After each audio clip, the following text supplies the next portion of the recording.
Greetings ladies and gentlefish, and welcome to this review of the SU-8 Tier 6 Soviet artillery piece. Yes, I know. Chipmunk, geez, you've done a lot of artillery reviews lately. Well, at the time I was kind of playing artillery on and off for the personal mission, so I have some artillery footage. Deal with it.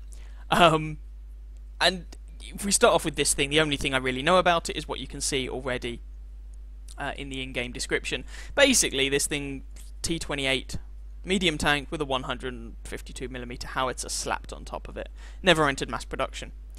In-game, well, 270 hit points. It's a tier 6 artillery piece. That's, you know, nothing too special. What is noteworthy, however, 500 horsepower engine on a 22-ton tank, which means that this machine is actually fairly mobile. Something that you won't be used to driving previous Soviet artillery, and something that I wouldn't necessarily get too used to considering future Soviet artillery. Combine that with the top speed of 40 kilometers an hour, and yeah, this thing can actually move. The traverse speed of 22 degrees a second is kind of underwhelming, and the hull armor is not worth considering.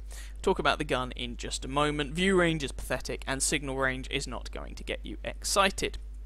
So what about the guns? Well, there's two guns. You're only going to use the first gun as a grinding gun. I mean, it's okay, but there will be times when you fail when you hit someone, fail to do significant damage, and you kind of wish you were using the bigger gun.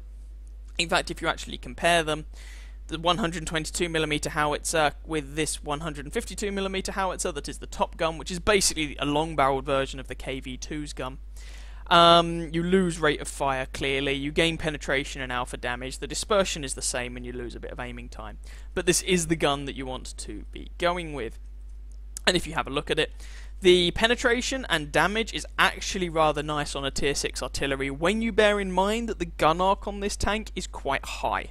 So the shells tend to lob up and come down, and so you have a good chance of going through things like roof armor, engine deck armor, that sort of thing. And so you do see this 910 damage, not all the time, but a respectable amount of the time, and you'll see that in the gameplay that I've got to show you. You have the option of loading 250 pen heat ammo, which you can do, but considering the terrible accuracy of this gun, and it is not very accurate, I personally don't bother. I mean, if we look at the actual ammo options that you don't get a premium HE option. Your options are the high explosive or the heat ammo. Personally, well, you could load up some heat ammo for those kind of close encounter derp in the face moments, but personally I just loaded up full HE. I mean, if we actually look at this gun, you carry up to 26 rounds of ammunition, which is okay. And you certainly shouldn't burn through it that quickly or anything like that. Crew skills. Oh no, before we talk about that, let's just quickly mention the grind. If you're interested, I have a review of the SU-122A, the Tier 5 Soviet SPG, so if you are interested in that, go and have a look at that. But you go through the Soviet artillery line, and generally speaking, these are fairly slow machines, with often quite short-ranged guns. The SU-8 changes that in that you now have a gun with a respectable range. When you get this tank, well, if you've played the T-28 medium tank, for example, you'll have these engines unlocked. The radio gets unlocked on a bunch of different tanks, so if you've played any mid-tier Soviet tanks, there's a good chance you'll have this radio unlocked. So the main unlocks you're looking at are the gun and the suspension. Try and get the gun as soon as you can, shouldn't come as a massive surprise. This is artillery, it is all about that gun. But the suspension will also help with your mobility, and this thing does actually have okay mobility. Equipment, crew skills and all that jazz. Well, equipment, I don't think it's going to be anything particularly surprising. If you want to fit equipment to this, an enhanced gun laying drive will help you aim faster, which is good. Gun rammer will help you shoot faster, which is also good. Third equipment slot, kind of leave up to you. Camo net, not a terrible idea. I have noticed this thing gets ammo racked, but most of the time it doesn't really make any difference. I mean, I've been ammo racked by allies a lot in this thing, but most of the time it doesn't really make a difference. So I can't honestly recommend a wet ammo rack. Spool liner, maybe, mainly for counter battery fire. Yeah, it's up to you. choose your poison. Consumables, again, nothing particularly special. Some interesting options. You could go with Lend-Lease Oil to try and pump up the engine power a little bit and take advantage of that mobility and kind of use it a bit like a French artillery piece, going, oh god, there's danger incoming, I am going to quickly relocate somewhere else.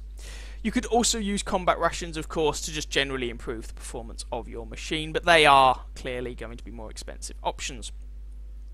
Crew skills, it's not going to be anything surprising. Sixth Sense on your commander, camo on everyone else, and then you might want to play around with some other crew skills. But on a tier 6 artillery piece, you're unlikely to have that many skills available to you, if we're going to be honest. Not going to spend any time looking at the critical module locations and armour, because this is an artillery piece. The armour is woeful, and the critical module locations most of the time are irrelevant. I mean, I mentioned that I have been ammo racked, but I can't think of a single occasion when that would have made the difference between life and death for me. I would have died anyway. So I wouldn't really worry about that too much. So we'll just go and jump straight into some gameplay and then polish things off afterwards. So here's the game I wanted to show you. This is a tier 8 game. As you can see, we're here on El Haluf. It's a standard game, so we are bottom tier. But hopefully we can still do alright. Now, if you have a look at some of the tanks on the enemy team, I mean, they have a fair number of heavy tanks, we have a fair number of heavy tanks, but they have an AMX 5100.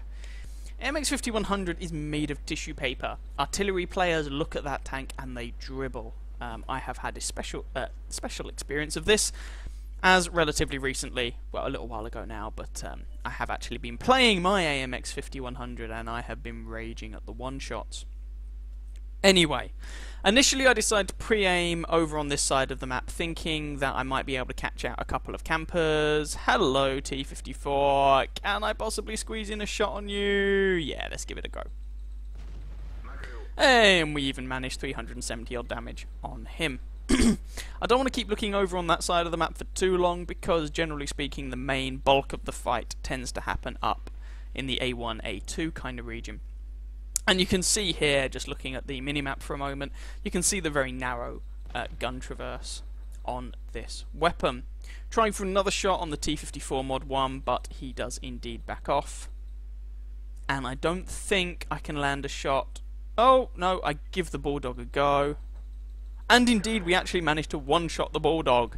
910 average damage, 88 penetration at tier 6, coming from above, tends to wreck people's day.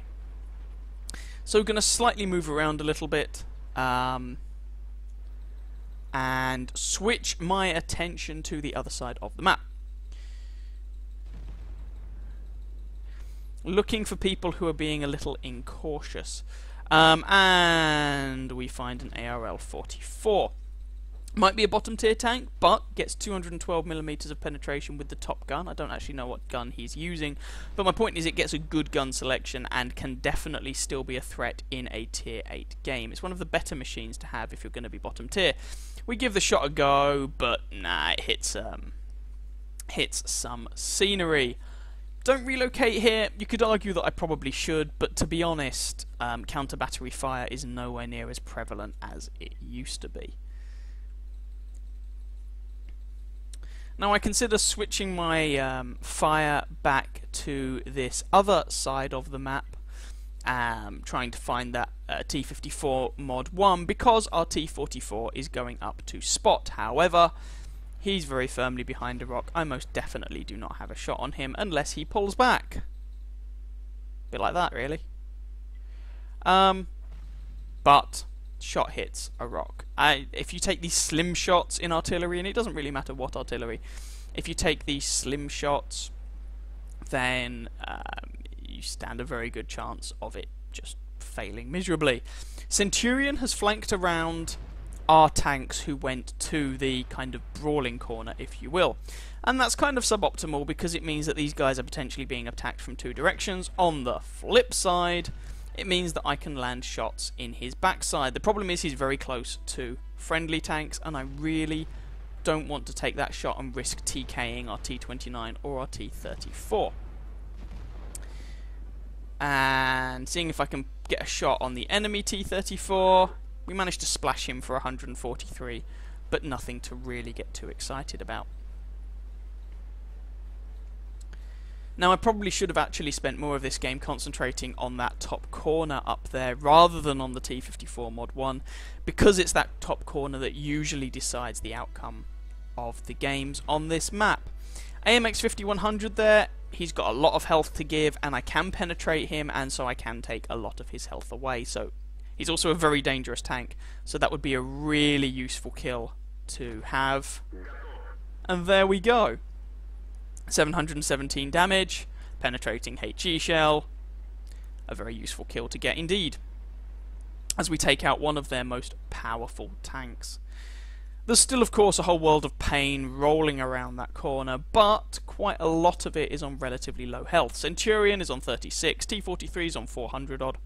The only tank with any significant health up in that corner is the T-34 with about 900.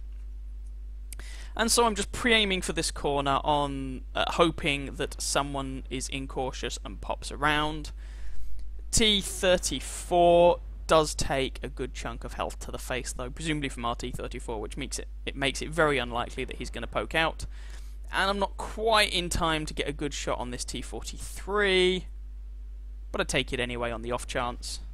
Nah, no joy.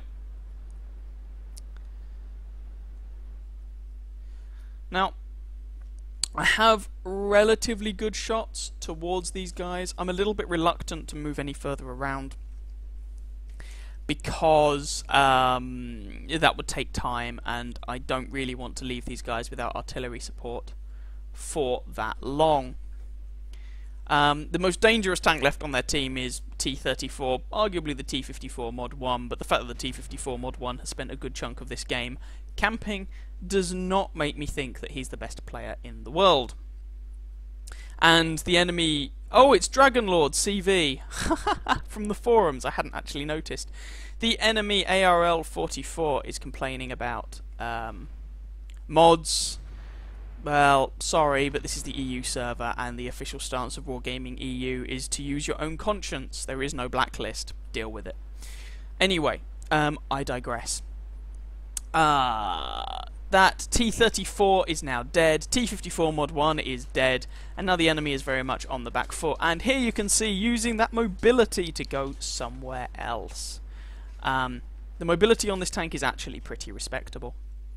Don't have a shot on the ARL-44, as he is hunkering down behind a lump of rock. Might have a shot on the T-43 though. There we go. Oh, T-34 just comes up and nukes him with that 120mm gun of his. And if memory serves, I get bored and consider going shotgun mode, but then the enemy artillery pops up. The enemy SU-8. Can I kill my counterpart? Aim, aim, aim. T-44 looks like he takes a shot but doesn't achieve anything. Aim, aim. Did I mention aim? Holy sweet Jesus. And then our T-44 actually finishes him off, which is a shame. Couldn't pick up the kill on him, but never mind. Let's go and have a look at those results. So we actually ended up picking up a first-class mastery for that little game there. If we look at who we did the damage to, managed to wreck... Oh, no, I can't see that on this. This is just a screenshot. Duh. We managed to wreck that M41 Walker Bulldog for about 700 damage, wreck the AMX for about 700, and did kind of smaller amounts of damage to the other two. 300 and something to the T-54 Mod 1 and 100 and something to the T-34. But they are all, of course, a higher tier than me, so nice positive XP multiplier there. 1,966 damage, 804 experience was enough for first class, remembering of course this is artillery, and so generally speaking the XP requirements are quite low because you don't tend to spot for yourself, and you don't tend to get much assistance damage. Well done to our T-44 by the way, who had a pretty decent game there. 8 shots fired, 2 hits, 2 pens, A couple of splashes for that almost 2,000 damage, making a 28,000 credit profit. So hopefully in that game you appreciated the narrow gun traverse. You got to see a little bit that the tank can be quite mobile, and that the gun can do a lot of damage when it hits. So let's just jump back into the garage to polish things off. So what is my opinion of this tank overall? It's hard to say. On the one hand, it is horrendously inaccurate. You will struggle to hit anything, and you will find playing it probably quite a frustrating experience, and a departure from previous Soviet artilleries, which have generally been fairly accurate. On the other hand, you do get a dirty big gun, and it is quite a mobile machine. I found that once my crew were up to 100%, it wasn't actually too bad. I'm certainly not keeping it. The thing is, if you look at the tier 6 artillery pieces that are available, it's the FV304 and the AMX-13F3 that really stand out. Apart from that, the other three artillery pieces, and for some people the M44, because it still fires that heat ammo, and they like firing the heat. This can also fire heat, but the accuracy is terrible, and the other two are kind of a bit meh. So I struggle to recommend this tank, given the competition for it. I mean, if you want a tier 6 artillery piece, this isn't actually the worst tier 6 artillery piece out there. But it's still an artillery piece, and it's not a special artillery piece, so I won't be keeping it. That's just my opinion. Of course, your mileage may vary. Of course, feel free to try it out or whatnot. Anyway, that's all I really wanted to say about this thing. I hope you guys enjoyed it, found it vaguely informative. If you did, please feel free to catch some of my other videos and or subscribe to my channel, and I wish you very happy hunting on that battlefield. Ciao, ciao.